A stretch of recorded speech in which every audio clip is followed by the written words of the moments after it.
আসসালামু আলাইকুম। আশা করি সবাই ভালো আছেন। Welcome back to my channel Rupa's cooking world. পিঠা তো আপনারা সবাই অনেক রকমের খেয়েছেন। আজকে আমি আপনাদেরকে সহজভাবে বাফা পিঠা কিভাবে 10 মিনিটে বানানো যায় সেটাই শেয়ার করব। দেখতে থাকুন পুরো ভিডিও। এখানে একটা মিক্সিং বলে নিয়ে নিচ্ছি আমি চালের গুঁড়ো। এটা আমি সিদ্ধ চালের গুঁড়োটা নিয়েছি। আপনারা চাইলে আতপ চালের গুঁড়াটাও নিতে পারেন। পানির পরিমাণ একই থাকবে।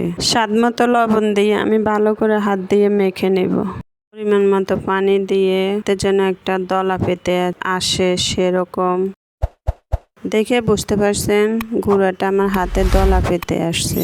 এখন আমি একটা জাকনির সাহায্যে চেলে নেব। এটা বানানোর একটা বাটি নিয়েছি। দিয়ে দিচ্ছি প্রথমে চেলে রাখা চালের গুঁড়া, দিয়ে দিচ্ছি নারকেল, পরিমাণ মতো নারকেল, দিয়ে দিচ্ছি পরিমাণ মতো গুড়, দিয়ে এখন উপরে আর একটু চালের গুঁড়াটা দিয়ে আমি একটা নেটের সাহায্যে এভাবে পাতিলের মুখে দিয়ে দিচ্ছি।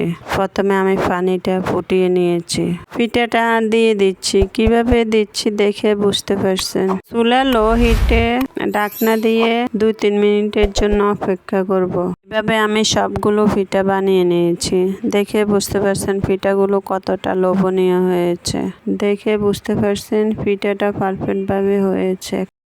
একটা পিঠা আমি ভেঙে দেখাচ্ছি, এটা ভিতর থেকে পারফেক্ট ভাবে হয়েছে। এভাবে পিঠা বানিয়ে মুখে দিলে মিলিয়ে যাবে। আপনারা অবশ্য বাসা ট্রাই করে কমেন্টে জানাবেন রেসিপিটা কেমন হয়েছে। এই পিঠাটা আমি 10 মিনিটের মধ্যে বানিয়ে শেষ করেছি। আশা করি ভিডিও ভালো লেগেছে। একটা লাইক দিয়ে চ্যানেলটি সাবস্ক্রাইব করে রাখার অনুরোধ রইল। আজকের মতো এখানে বিদায় নিচ্ছি। আল্লাহ হাফেজ।